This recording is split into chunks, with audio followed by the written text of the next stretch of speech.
the movie has so many. It's an allegory for Vietnam originally, and today it's kind of adapted. It feels a little bit more like it's connected to economic issues. There's more emphasis on some of that, on this collapse of society. And I want to know how you guys discussed some of those themes and how they were going to play out in the edit and what you were building towards.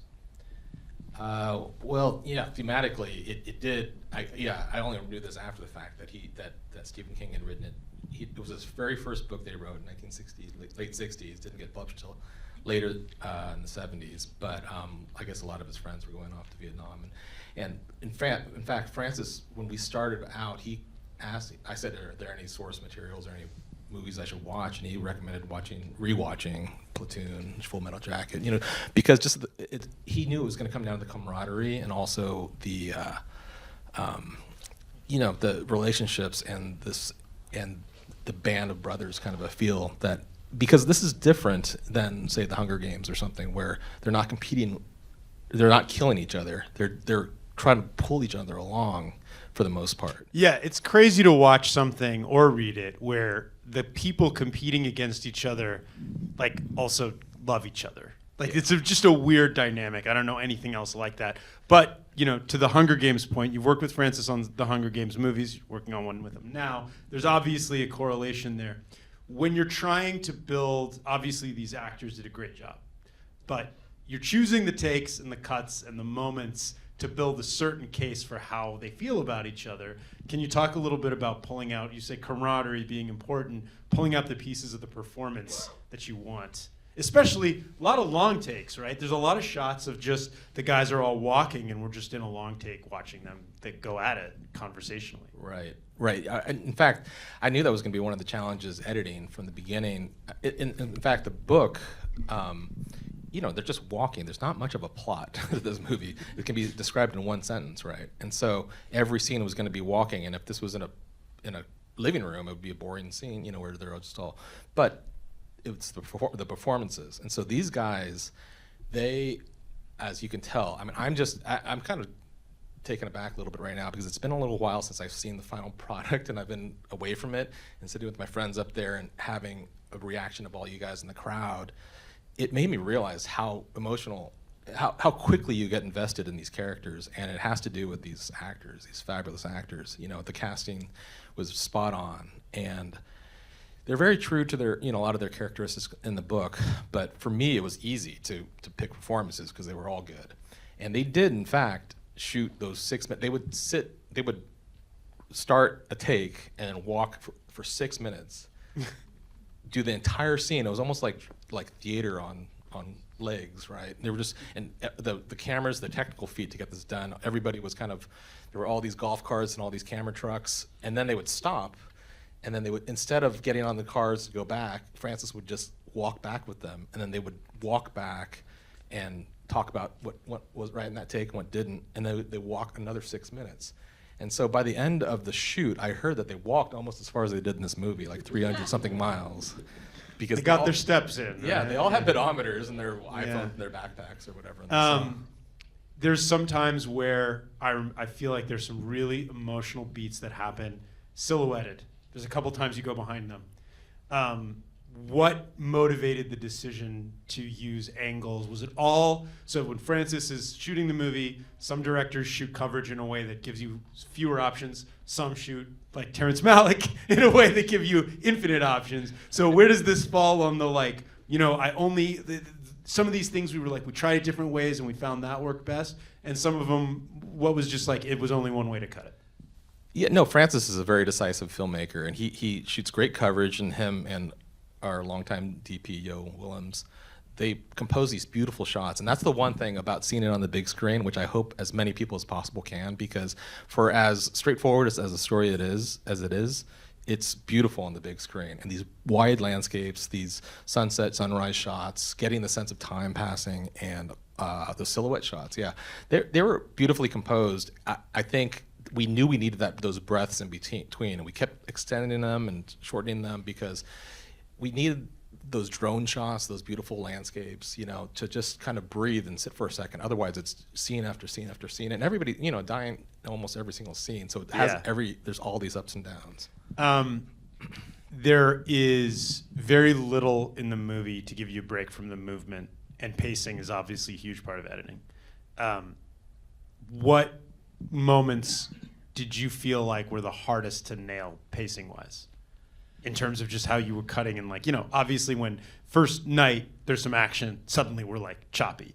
And there's a lot of sequences where it's long takes. So what was kind of the trickier area to get the pacing right? I think it was the beginning, because we knew we were going to have to introduce all these characters really quickly, and it's the only time you're stationary in the whole film while they're all sitting around meeting each other. Yeah, even just matching action on cuts, for people who aren't aware, the whole movie people are moving, right? So editing that's tricky because every shot, every cut has to be. And they basically always had one camera kind of leading them and one camera either this side or this side, and so sometimes cameras would get in and we'd have to erase them in frame. But yeah, I think that the continuity was an issue, and it, like I said, if they were all just sitting around a living room, this would be a completely different, a boring movie. But you're constantly having that motion, and I think the opening, as far as pacing, and I knew we had to enjoy sitting there for a little while before.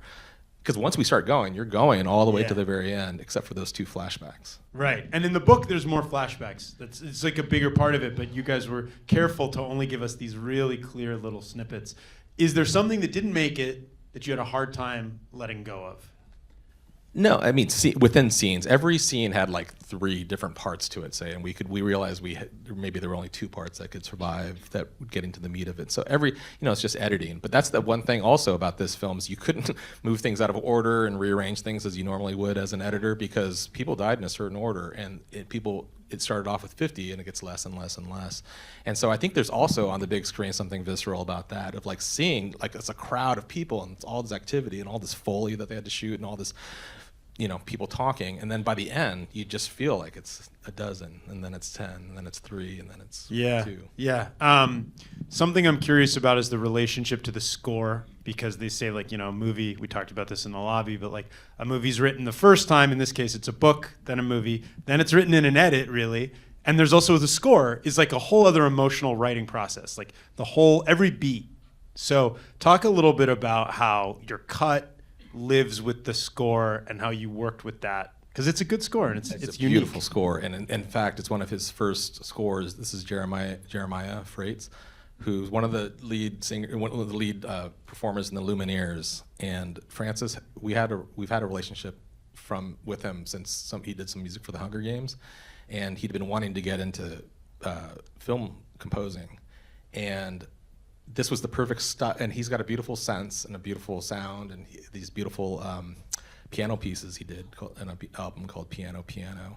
And Jeremiah, well, this is what I was going to tell you, is that Jeremiah wrote the music to the book, which has never happened before. Oh wait, this goes hand in hand. Oh, interesting. Yeah. So he wrote it thinking about the book, or he read it? Yeah, he wrote the book and got inspired by certain scenes, by certain characters, and just started writing the score. And so when the music came into my Avid, there'd be a bin, and it would say P135, and I'd be like, "There's no scene 135. There's only 36 scenes in this movie." And then I realized he was writing into the book, and so I had to have my crew go through the book and figure out which scene that related to and what. And so this is a little interesting bit. It may be out there already, but they shot this chronologically. Oh wow! So this was decided from the very beginning. Wait, they don't always do that? No, they don't. In fact, the thing I'm working on now, I'm like, what scene? Where are we now? Yeah. But Hunger Games. But so these guys, but it was so brilliant of them, because they showed up on that first day, hardly knowing each other, right? And so they all get to know each other and the same thing. They hadn't met Mark Hamill yet. Was this part of the plan? Yeah, it was part of the plan, I guess, from the beginning. Yeah. And then they start walking, and then they're all cocky. They think they're all these young bucks, and they think they can go out there and they're gonna be fine. They're fine for the first. They're trying to outdo each other on those first scenes, and they shot one scene a day, basically one death a day, for 36 days, and so they were. At the end of every day, they were a little tired, and some people were being more grumpy, and some people are being more cocky.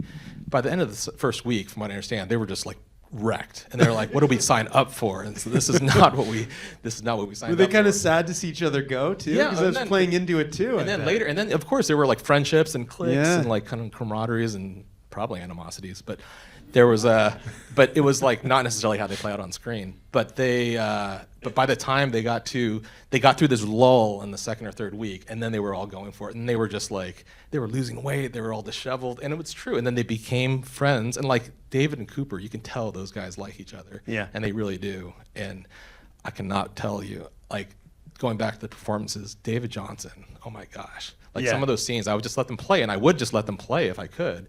And every once in a while, you got to cut out lines, so you go to other. Did he give you variants, or was that basically what it was? Like, were there, some actors will do things that are so different in some takes, or they'll try things, or there's different.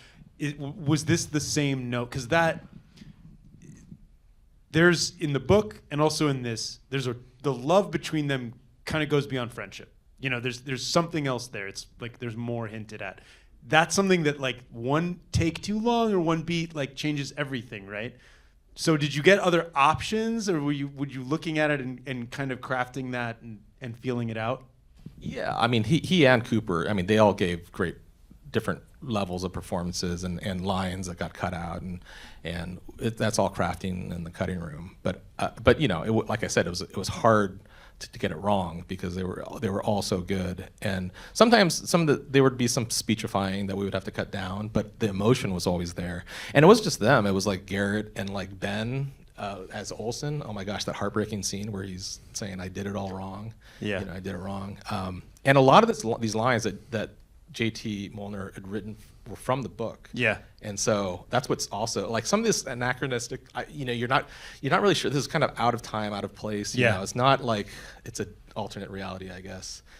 But some of those lines are straight out of probably the 60s. And you can tell a little bit the cars. There's certain like the fatigues, the military belt. There's a Vietnam. Like there's something going on there with an intention to take it out of our time, but also out of that time. Yeah. I'm curious to hear you talk a little bit about this versus Hunger Games with Francis, because you've worked on both. Hunger Games is so other end of the spectrum. Obviously, there's similarities, but what can you say a little bit about that process as you're going through it right now, and how it compares to this one, which is, even though it's also survival, it's also competition, it's also this metaphor, but the scale is so completely different. Oh yeah, it's a completely different scale. And in fact, that's what I think drew Francis had always loved this book from the beginning, from when he read it when he was younger. And I had never read it, but obviously I had seen the similarities to the Hunger Games. But once I read the script and I saw what was happening with the way they were shooting it, it's completely different. It's like this is more of like a road, like a character drama, not plot. Like I said, There's not much plot. And so, but what I loved about it is that Francis did want to do it small. He wanted it. They went up and shot in Canada, up in Winnipeg, I think, and small crew, always on the road. It was more guerrilla style. And I mean, I remember talking to somebody, and they said it's more like he went acoustic. He's used to like this huge band, and he just kind of went like, "We're gonna do this, and this is our little session." And we had a small editing crew as well, and like we just, and it came together really fast because, this is one other interesting thing, is that because they were shooting in order, every day I got a new scene. So I intentionally didn't look at the next, it was like reading a book, like going to reading a new chapter every day. So I would just add it to the next scene, and then the end of that week I would send it to Francis on Friday. Over the weekend he'd watch it, and so every week the movie got longer and longer. He'd give me notes and to go back, and so by the time he came back, by the time they wrapped, he'd already seen, and we'd done notes on almost everything up until that last week. And so like 2 weeks under our director's cut, he's like, well, this is sort of it. Nice. So, yeah. Yeah, I don't really want to talk too much about spoilers, but I do want to ask real quick before, maybe one or two more. The ending, there's variations on this.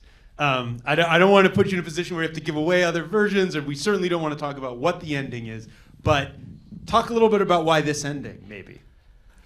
Well, yeah, I can't talk about the ending, especially now. But you guys have all seen it, so I could talk to you guys offline in the lobby. But like, I think, like, there are some interesting things that happen, different versions of the endings, different ways we could go. That maybe if I do a podcast in 4 months from now, I'll talk about. But as far as thematically, it still keeps very true to the book's ending, for Yeah. sure. You know, Yeah. at the end, and that feeling of like there's almost there's a question mark there at the end, and you can interpret it how you want.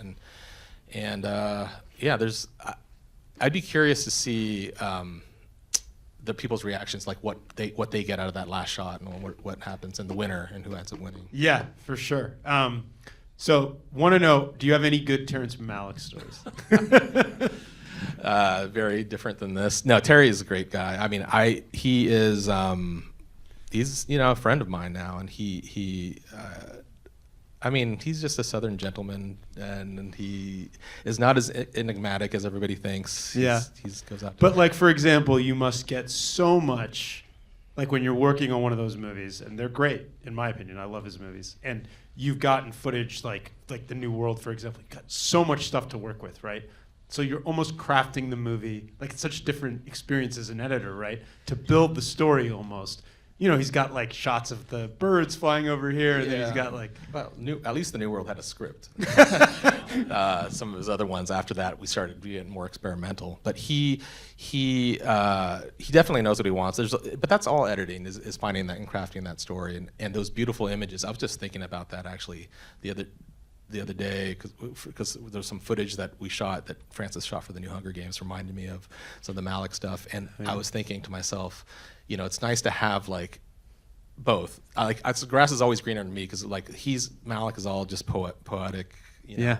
like a stream of consciousness, and Francis is he knows what he wants. He's very decisive. He's a fantastic filmmaker. Yeah. And I think his films all show it. And this is kind of, I love how it all got distilled, all of Francis's great qualities into this movie, because it's firing on all cylinders, and people don't give him enough credit for what work he does with actors. Like these guys, he got so much out of these guys, and I love this movie. Like again, it's a hard watch, and the brutality and all of the violence, and it's funny too. I was just telling Shannon, my friend up there, it's like seeing it fresh with somebody new. I was like, man, does it have to be that violent and visceral? And then I thought to myself, I was like, yes, it kind of does, because I imagine, what if we cut away from those every time? The movie it would be defanged, and you wouldn't feel what the kids feel. Like when Curly gets shot that first time, you're feeling, and along with the music and everything else, but like you're feeling what Garrity's feeling. It was all fun and games a second ago. They were all just joking around about, whatever. And in the book, they handle that because they keep talking about the ticket, and you have no idea what they're referring to until you see that sequence. But Curly's had to be like that, I think. Yeah. Did you talk about holding on? Last one. I'll let everyone go home. Did you talk about holding on the heads or the bodies for these gunshots? You did not cut away. You did not obscure the gore, or guys having to go to the bathroom. Like, you guys really were like, we are gonna show you. Yeah. Damn it. It was from the very beginning. It was going to be a hard R, and in fact, I think it was contractual. Stephen King said, this is not going to be a PG-13. Nice. Because this has been, in the works for a while. A lot of people have been trying to make this, but everyone was worried that it would get neutered. And Francis and JT and the producers all said, no, this is going to be a hard R. And Francis has always wanted to do this since like Constantine, when they made him bring that back. He's and I Am Legend and all these movies. He's kind of wanted to do this, so this was the perfect movie to let all the blood fly. Yeah, it's interesting hearing you say all this, because it's like we got to see a different version of him. He got to put all the pieces together, kind of. Thank you all so much for coming. Really appreciate you being here, Mark. Of course. We actually have somebody in the audience who came, who was in the movie. He was one of the troopers. So there he is. So so if you're mad about what happened, you can talk to him. But he's a big guy, so be careful. Thanks everyone for coming. This was really awesome. Appreciate it. MovieWeb, Lionsgate, AMC, all the good stuff. Thanks. Tell a friend.